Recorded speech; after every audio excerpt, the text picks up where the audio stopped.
BHEL ಪರಿಷ್ಠ ಜಾತಿ ಮತ್ತು ಪರಿಷ್ಠ ವರ್ಗದ ಏಳಿಗೆಯ ಸಂಘದ ವತಿಯಿಂದ ಆಚರಿಸುತ್ತಿರುವ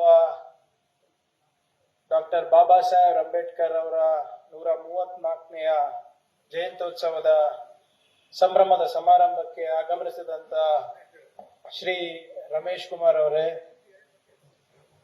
ಹಿರಿಯರು ಮಾರ್ಗದರ್ಶಕರಾದಂತ ಶ್ರೀ ಮಾವಳ್ಳಿ ಶಂಕರಣ್ಣ ಅವರೇ, ಶ್ರೀ ಅಶೋಕ್ ರವರೇ, ಶ್ರೀ ರಾಜೇಶ್ ಕೋಲಿ ಅವರೇ, ಹಾಗೂ ಇಲ್ಲಿ ಸೇರಿದಂತ ಎಲ್ಲ ನಮ್ಮ ಆತ್ಮೀಯರೇ ಹಾಗೂ ಯುವ ಸ್ನೇಹಿತರೆ, ಮೊದಲನೇದಾಗಿ ತಮ್ಮಲ್ಲಿ ಕ್ಷಮೆಯನ್ನು ಕೇಳಲಿಕ್ಕೆ ನಾನು ಬಯಸ್ತಾ ಇದ್ದೇನೆ. ತಾವೆಲ್ಲರೂ ಬಹಳ ಆತ್ಮೀಯಿಂದ ನಮ್ಗೆಲ್ಲರಿಗೂ ಸ್ವಾಗತ ಮಾಡಿಕೊಟ್ರಿ. ಮತ್ತೆ ಒಂದು ಒಳ್ಳೆ ದೊಡ್ಡ ಮಟ್ಟದಲ್ಲಿ ರಾಜರ ಕುರ್ಚಿ ಬೇರೆ ಹಾಕಿದ್ರಿ. ಮತ್ತೆ ಶಾಲು, ಹಾರ ಎಲ್ಲಾನು ಕೂಡ ತಾವು ಅರೇಂಜ್ ಮಾಡಿ ನನಗೆ ಫೆಲಿಸಿಟೇಷನ್ ಮಾಡಬೇಕು ಅಂತ ಹೇಳಿದ್ರು. ಪಾಪ ನಮ್ಮ ನಿರೂಪಕರು ಕೂಡ ಹೂಗೊಚ್ಚೆ ಕೊಡುವ ಮುಖಾಂತರ ಅವರಿಗೆ ಸನ್ಮಾನ ಮಾಡ್ತೀನಿ ಅಂತ ಕೂಡ ಹೇಳಿದ್ರಿ. ದಯವಿಟ್ಟು ಕ್ಷಮಿಸ್ಬೇಕು. ಆದ್ರೆ ನಾನು ಒಂದು ಪಾಲಿಸಿಯನ್ನ ಮಾಡ್ಕೊಂಡಿದ್ದೀನಿ, ನೋ ಮೋರ್ ಫೆಲಿಸಿಟೇಷನ್ಸ್. ನಾವು ಯಾರು ಕೂಡ ನನ್ನ ಕ್ಷೇತ್ರದಲ್ಲೂ ಅಷ್ಟೇ ಯಾರು ಹಾರ ಹಾಕೋದಿಲ್ಲ, ಶಾಲ್ ಹಾಕೋದಿಲ್ಲ. ಅದ್ರ ಬದಲಾಗಿ ತಾವು ನನಗೆ ಪುಸ್ತಕ ಕೊಡಿ ಅಂತ ನಾನು ಹೇಳಿದೆ. ಯಾಕಂದ್ರೆ ಡಾಕ್ಟರ್ ಬಾಬಾ ಸಾಹೇಬ್ ಅಂಬೇಡ್ಕರ್ ಅವರು ಬಹಳ ಸ್ಪಷ್ಟವಾಗಿ ಹೇಳ್ತಾರೆ, ನೀವು ನನ್ನನ್ನ ಆಚರಣೆ ಮಾಡಬೇಕು ಅಂದ್ರೆ ನೀವು ದಯವಿಟ್ಟು ನನ್ನ ಪುತ್ಥಳಿಗಳನ್ನ ನೀವು ಮಾಡಕ್ ಹೋಗ್ಬೇಡಿ. ನನಗೆ ನನ್ನ ಪುತ್ಥಳಿಗಳಿಗೆ ಹಾರ ಹಾಕ್ಲಿಕ್ಕೆ ಹೋಗ್ಬೇಡಿ. ನನ್ನ ಬರವಣಿಗೆಯಲ್ಲಿ ಮತ್ತೆ ಪುಸ್ತಕಗಳಲ್ಲಿ ನಮಗೆ ಹುಡುಕಿ ಅಂತ. ಮತ್ತೆ ನಮ್ದು ಕೂಡ ಕೆಲವು ಸಾಮಾಜಿಕ ಜವಾಬ್ದಾರಿಗಳಾಗಿರ್ತವೆ. ನಾನು ಗ್ರಾಮೀಣ ಅಭಿವೃದ್ಧಿ ಸಚಿವನಾಗಿ 6,000ಕ್ಕಿಂತ ಹೆಚ್ಚು ಅರಿವು ಕೇಂದ್ರಗಳನ್ನ ನಡೆಸ್ತೀವಿ, ಅಂದ್ರೆ ಲೈಬ್ರರಿಗಳನ್ನ ನಾವು ನಡೆಸ್ತೀವಿ.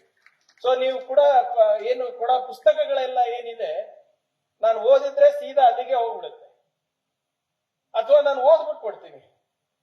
ಸೊ ತಿಂಗಳಿಗೆ ಏನಿಲ್ಲ ಅಂದ್ರೂ 1,500ರಿಂದ 2,000 ಪುಸ್ತಕ ನಮ್ಮ ಗ್ರಾಮೀಣ ಲೈಬ್ರರಿಗಳಿಗೆ ಹೋಗುತ್ತೆ ತಮ್ಮ ಮುಖಾಂತರ, ತಮ್ಮ ಆಶೀರ್ವಾದದಿಂದ. ಸೊ ಆದ್ರಿಂದ ತಾವಿವತ್ತು ಏನು ಸನ್ಮಾನವನ್ನ ಸ್ವೀಕಾರ ಮಾಡಿಲ್ಲ ಅಂತ ದಯವಿಟ್ಟು ಅನ್ಯತಾ ಯಾರು ಭಾವಿಸಬಾರದು ಅಂತ ತಮ್ಮ ಹತ್ರ ಕ್ಷಮೆಯನ್ನು ಕೇಳ್ತೀನಿ. ಮತ್ತೆ ತಮ್ಮ ಪ್ರೀತಿಗೆ ಸದಾ ಋಣದಿಂದ ಕೂಡ ಇರ್ತೀನಿ ಅಂತ ಹೇಳಲಿಕ್ಕೆ ನಾನು ಬಯಸ್ತಾ ಇದ್ದೀನಿ. ಇದು ಯಾಕೆ ಹೇಳ್ತಾ ಇದ್ದೀನಿ ಅಂದ್ರೆ, ನನ್ನ ಪ್ರಕಾರ ಬಾಬಾ ಸಾಹೇಬ್ ಅಂಬೇಡ್ಕರ್ ಅವರು ನಮ್ಮ ಇಡೀ ವಿಶ್ವದಲ್ಲೇ ಶ್ರೇಷ್ಠ ದಾರ್ಶನಿಕರು, probably the most visionary person in the world.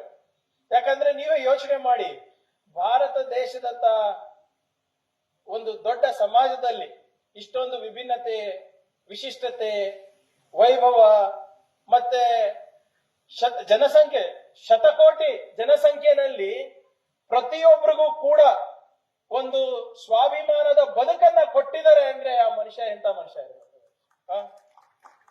ಅದಕ್ಕೆ ನಾನು ಹೇಳ್ತಾ ಇದ್ದೀನಿ, ಅವರ ದಾರ್ಶನಿಕ ದೂರದೃಷ್ಟಿ ಬಹುಶಃ ನಾವೆಲ್ಲರೂ ಮರ್ತೋಗಿದ್ದೀವಿ ಅಂತ.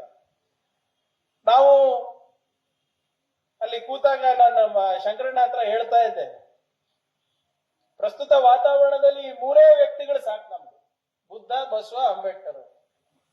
ಇವರನ್ನ ಮುಂದಿಟ್ಕೊಂಡು ಹೋದ್ರೆ ಪ್ರಬುದ್ಧ ಸಮಾಜವನ್ನ ನಾವು ಆಟೋಮ್ಯಾಟಿಕ್ ಆಗಿ ಕಟ್ಟಬಹುದು. ಇವ್ರು ಯಾರು ಕೂಡ ಸಮೃದ್ಧ ಭಾರತ ಬಯಸಿಲ್ಲ, ಪ್ರಬುದ್ಧ ಭಾರತ ಬಯಸಿದ್ರು. ಪ್ರಬುದ್ಧ ಭಾರತ ಅಂದ್ರೆ ಅನ್ ಅವೇಕೆಂಡ್ ಇಂಡಿಯಾ, ಅನ್ ಎನ್ಲೈಟೆಂಡ್ ಇಂಡಿಯಾ ಅಂತ.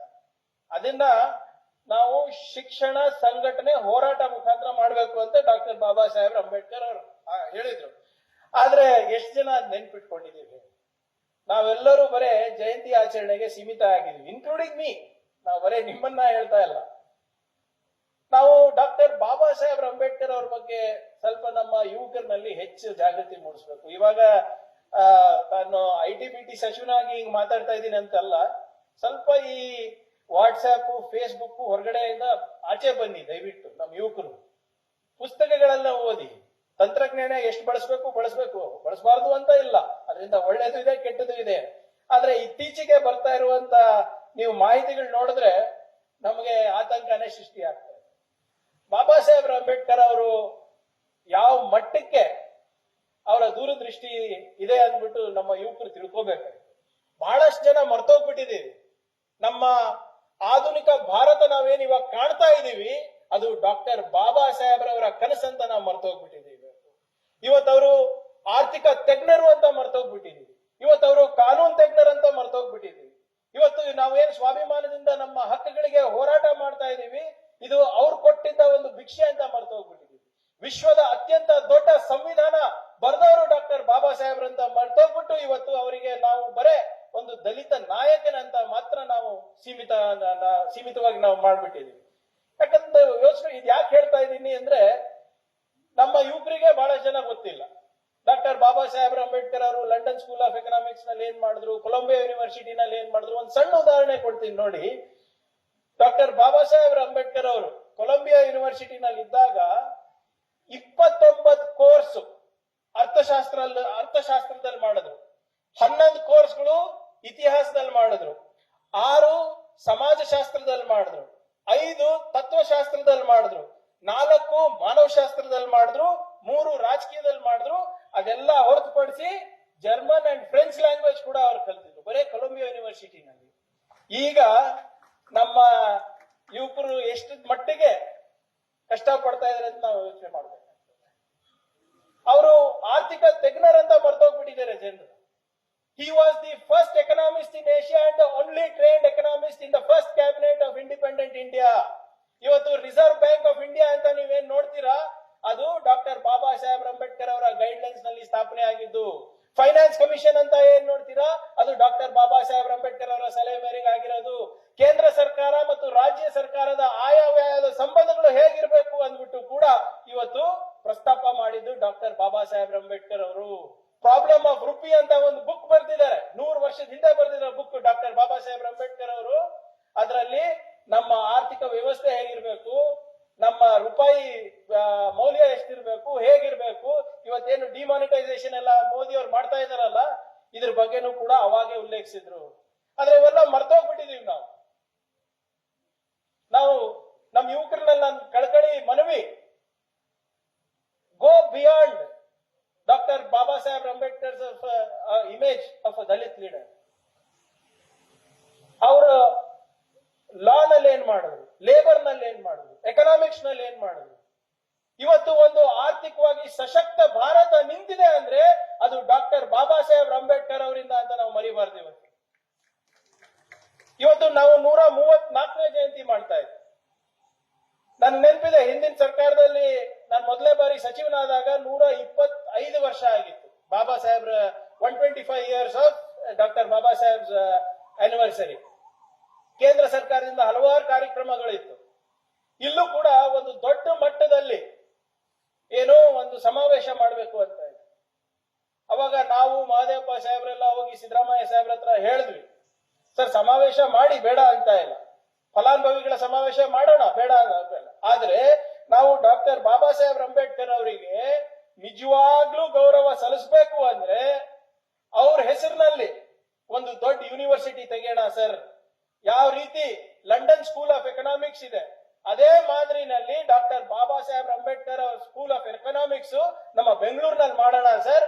London school of economics, Columbia ಯೂನಿವರ್ಸಿಟಿನಲ್ಲಿ ಯಾವ್ಯಾವ ಕೋರ್ಸ್ಗಳಿದೆ ಅದು ನಮ್ಮ ಬಡ ಜನರಿಗೆ, ವಿದ್ಯಾರ್ಥಿಗಳಿಗೆ ಅದು ಲಭ್ಯ ಆಗ್ಲಿ ಅಂತದ್ದು ಒಂದು ಯೂನಿವರ್ಸಿಟಿ ಮಾಡೋಣ ಅಂತ ಹೇಳಿದಾಗ ಸಿದ್ದರಾಮಯ್ಯ ಸಾಹೇಬ್ರು, ಮಹದೇವಪ್ಪ ಸಾಹೇಬ್ರು, ಖರ್ಗೆ ಸಾಹೇಬ್ರು ಎಲ್ಲರೂ ಒಪ್ಕೊಂಡು ಇವತ್ತು Baba Saheb Ambedkar school of economics ಅನ್ನ ಇವತ್ತು ನಾವು ನಡೆಸ್ತಾ ಇದ್ದೀವಿ. ಇದರಲ್ಲಿ ಎಲ್ಲರಿಗೂ ಕೂಡ ಅವಕಾಶ ಇದೆ. ಇದು ಯಾಕೆ ಹೇಳ್ತಾ ಇದ್ದೀನಿ ಅಂದ್ರೆ ಆ ಯೂನಿವರ್ಸಿಟಿಯನ್ನ ಸ್ಥಾಪನೆ ಮಾಡ್ಬೇಕಾದಾಗ ಹೆಂಗ್ ಮಾಡ್ಬೇಕು ಅಂತ ಗೊತ್ತಾಗಿಲ್ಲ ಸರ್ ನಮ್ಗೆ. ನಾವು ಸಿದ್ದರಾಮಯ್ಯ ಸಾಹೇಬ್ರು ನಮ್ಗೆ ಲಂಡನ್ಗೆ ಕಳಿಸಿದ್ರು. ಅವಾಗ ನಮ್ಮ ಮಿನಿಸ್ಟರ್ ಇವರಿದ್ರು ಹೈಯರ್ ಎಜುಕೇಶನ್, ಯಾರು ನಮ್ಮ ಸಿರಾ MLA ಅವರು ಜಯಚಂದ್ರ ಸಾಹೇಬ್ರು ಅವಾಗ ಲಂಡನ್ಗೆ ಹೋಗ್ಬೇಕಾದ್ರೆ, ನೋಡಪ್ಪ ಇದೆಲ್ಲ ಐಡಿಯಾ ನಿಂದೆ ಇದೆ, ನೀನು ಬಾ ಅಂದ್ರು. ನಾನು ಹೋದೆ ಸರ್. ಅಲ್ಲಿ ಲಂಡನ್ ಸ್ಕೂಲ್ ಆಫ್ ಎಕನಾಮಿಕ್ಸ್ ಅಲ್ಲಿ ಹೋಗಿ ಅಲ್ಲಿ ಕೂತಾಗ ಅಲ್ಲಿನ VC ಮತ್ತೆ ಡೈರೆಕ್ಟರ್ಗಳು ಬಂದು ಕೂತಿದ್ರು ಸರ್. ನಾನು ಅವ್ರಿಗೆ ಹೇಳಿದೆ, ಸರ್ ನಮ್ಮ ಸಂವಿಧಾನ ಶಿಲ್ಪಿ ಯಾರಿದ್ದಾರೆ, the father of our constitution, ನಿಮ್ಮ ಒಂದು ಸಂಸ್ಥೆಯ ಅಲ್ಯುಮಿನೈ ಇದ್ದಾರೆ, ಇಲ್ಲಿ ಓದಂತವ್ರು, ಅವರ ಹೆಸರಲ್ಲಿ ಒಂದು ನಾವು ಯೂನಿವರ್ಸಿಟಿ ಪ್ರಾರಂಭ ಮಾಡ್ತಾ ಇದೀವಿ ಅರ್ಥಶಾಸ್ತ್ರದ್ದು, ನಿಮ್ಮ ಸಹಕಾರ ಬೇಕು ಅಂತ ಕೇಳಿದ್ರು.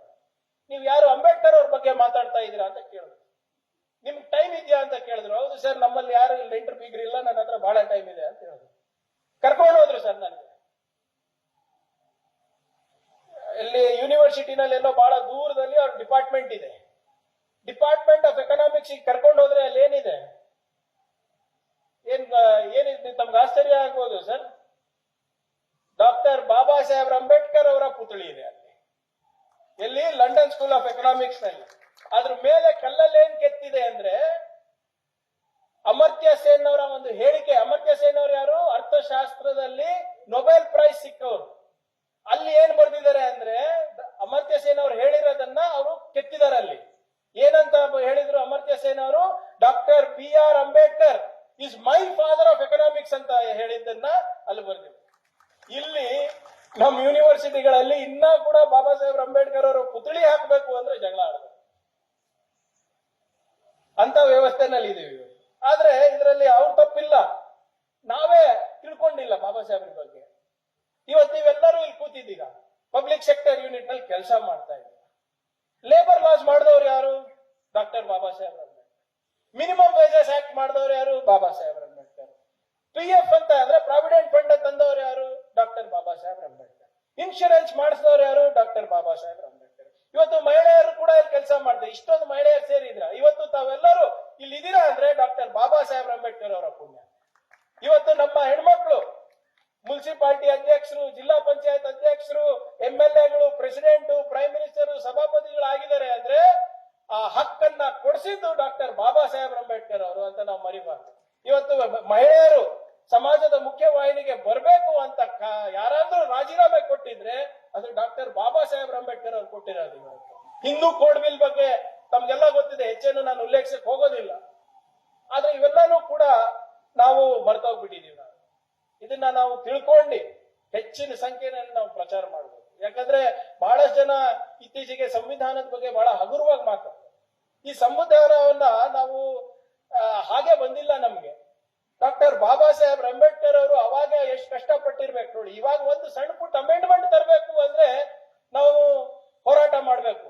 ಆದ್ರೆ ಅಂತ ವಾತಾವರಣದಲ್ಲಿ ಸಂವಿಧಾನವನ್ನ ರಚನೆ ಮಾಡಿ ಆ ಪ್ರತಿಯೊಂದು ಕರಡನ್ನ ಅದು ಅಂದ್ರೆ ಕಾನ್ಸ್ಟಿಟ್ಯೂಂಟ್ ಅಸೆಂಬ್ಲಿನಲ್ಲಿ ಚರ್ಚೆ ಮಾಡಿ ಒಂದು ಸಂವಿಧಾನವನ್ನ ನಾವು ಅಸ್ತಿತ್ವಕ್ಕೆ ತರೋದು ಎಷ್ಟು ಕಷ್ಟ ಆಗಿರ್ಬೋದು ಹೇಳಿ. ಅವಾಗಿನ ಪರಿಸ್ಥಿತಿ ಹೇಗಿತ್ತು? ಆಗ್ತಾನೆ ನಮ್ಮ ದೇಶ ವಿಭಜನೆ ಆಗಿತ್ತು. ಇಂಡಿಯಾ ಪಾಕಿಸ್ತಾನ ಮಧ್ಯೆ ಏನು ಸಂಪನ್ಮೂಲ ಹಂಚಿಕೆ ನಡೀತಾ ಇತ್ತು. ಬರದ ಛಾಯೆ ಇತ್ತು. 571ಕ್ಕಿಂತ ಹೆಚ್ಚು ಸಣ್ಣ ಪುಟ್ಟ ರಾಜರಿದ್ರು. ಅವಾಗ ದೇಶ ಅಂತ ಇರಲಿಲ್ಲ. ಇವಾಗ ಹೆಂಗೆ ಇಲ್ಲಿ ನಿಮ್ಮ ಮಡ್ರಾಸ್ ಪ್ರೆಸಿಡೆನ್ಸಿ ಇತ್ತು, ಇಲ್ಲಿ ಒಡೆಯರ್ ರಾಜರು ಇದ್ರು, ಅಲ್ಲಿ ನಿಜಾಮ್ ಆಳ್ವಿಕೆ ಇತ್ತು, ಅಲ್ಲಿ ಜೌನ್ಪುರ್ ನಲ್ಲಿದ್ರು. ಹೀಗೆ 571 ರಾಜರು, ಸಣ್ಣ ಪುಟ್ಟ ರಾಜರು ಇದ್ರು. ಇವ್ರಿಗೆಲ್ಲರಿಗೂ ಒಗ್ಗೂಡಿಸಿ ಒಂದು ಸಂವಿಧಾನ ಬರಿಬೇಕು ಅಂದ್ರೆ, ಒಂದು ರಾಷ್ಟ್ರ ಕಟ್ಟಬೇಕು ಅಂದ್ರೆ ಎಷ್ಟು ಕಷ್ಟದ ಕೆಲಸ ನೀವೇ ಯೋಚನೆ ಮಾಡಿ. ಯಾಕಂದ್ರೆ ಸ್ವಾತಂತ್ರ್ಯ ಬಂದ ಮೇಲೆ ಬಹಳ ಜನ ಅನುಮಾನ ಪಟ್ರು, ನಾವು ಪ್ರಜಾಪ್ರಭುತ್ವವಾಗಿ ಉಳಿತೀವೋ ಇಲ್ಲೋ ಅಂತ. ಆಗ್ತಾನೆ ಎರಡನೇ ವಿಶ್ವ ಯುದ್ಧ ಮುಗಿದಿತ್ತು. ಎರಡನೇ ವಿಶ್ವ ಯುದ್ಧ ಮುಗಿದ ತಕ್ಷಣ 35 ಹೊಸ ರಾಷ್ಟ್ರಗಳು ಹುಟ್ಕೊಂಡು ನಮ್ಮ ದೇಶ ಸೇರಿ, ಅಂದ್ರೆ ಡಚ್ ಇಂದ ಇರ್ಬೋದು, ಫ್ರೆಂಚ್ ಇಂದ ಇರ್ಬೋದು, ಬ್ರಿಟಿಷ್ ಅವರಿಂದ ಇರ್ಬೋದು, ಇವ್ರದಿಂದ ಎಲ್ಲರೂ ಸ್ವಾತಂತ್ರ್ಯ ಪಡೆದು. ಈ ಎಲ್ಲಾ 35 ರಾಜ್ಯಗಳು ಏನಾಗಿ ಬಂದವು? ಹುಟ್ಟುದು ಪ್ರಜಾಪ್ರಭುತ್ವ ಆಗಿ ಹುಟ್ಟುದು, ಡೆಮೋಕ್ರಸಿ ಆಗಿ. ಆದ್ರೆ 75 ವರ್ಷ ಆದ್ಮೇಲೆ ಈ 35 ದೇಶದಲ್ಲಿ ಯಾವ್ದಾದ್ರು ದೇಶ ಪ್ರಜಾಪ್ರಭುತ್ವ ಆಗಿ ಉಳಿದಿದೆ ಅಂದ್ರೆ ಅದು ಬರೇ ನಮ್ಮ ದೇಶ. ಯಾಕಂದ್ರೆ ಡಾಕ್ಟರ್ ಬಾಬಾ ಸಾಹೇಬ್ ಅಂಬೇಡ್ಕರ್ ಅವರು ಸಂವಿಧಾನವನ್ನ ಕೊಟ್ಟರು ನಮಗೆ. ಈ ಸಂವಿಧಾನ ಹಾಗೆ ಬಂದಿಲ್ಲ ನಮಗೆ. ಬಾಬಾ ಸಾಹೇಬ್ ಅಂಬೇಡ್ಕರ್ ಅವರು ರಿಸರ್ಚ್ ಮಾಡಬೇಕಾಗಿತ್ತು, ಅಧ್ಯಯನ ಮಾಡಬೇಕಾಗಿತ್ತು. France, Ireland, Russia, Japan, Canada, Australia, America, south Africa ಈ ಎಲ್ಲ ಸಂವಿಧಾನವನ್ನ ಬಾಬಾ ಸಾಹೇಬ್ರ ಅಧ್ಯಯನ ಮಾಡಿಬಿಟ್ಟು ನಮ್ಮ ದೇಶದ ಸಂವಿಧಾನವನ್ನ ರಚನೆ ಮಾಡಿದ್ರು. 2 ವರ್ಷ 11 ತಿಂಗಳು ಇದ್ರ ಬಗ್ಗೆ ಚರ್ಚೆ ಆಯ್ತು, ಕಾನ್ಸ್ಟಿಟ್ಯೂಂಟ್ ಅಸೆಂಬ್ಲಿ ಬಗ್ಗೆ. ಸುಮ್ನೆ ಹಾಗೆ ಬಂದಿಲ್ಲ.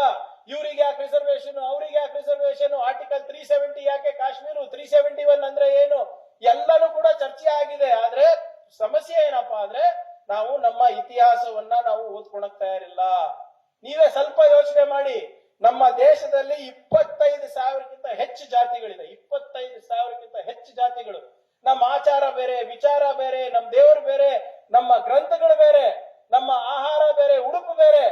ಆದ್ರೆ ಇವತ್ತು ನಮ್ಮ ದೇಶ ನಡೀತಾ ಇರೋದು ಯಾವುದೇ ಭಗವದ್ಗೀತೆಯಿಂದ ಇಲ್ಲ, ಬೈಬಲ್ ಇಂದ ಇಲ್ಲ, ಕುರಾನ್ ಇಂದ ಇಲ್ಲ. ಇವತ್ತು ನಮ್ಮ ದೇಶ ನಡೀತಾ ಇದ್ರು ಬಾಬಾ ಸಾಹೇಬ್ ಅಂಬೇಡ್ಕರ್ ಅವರ ಸಂವಿಧಾನದಿಂದ ಅಂತ ನಾವು ಮರಿಬಾರ್ದಾಗಿದೆ.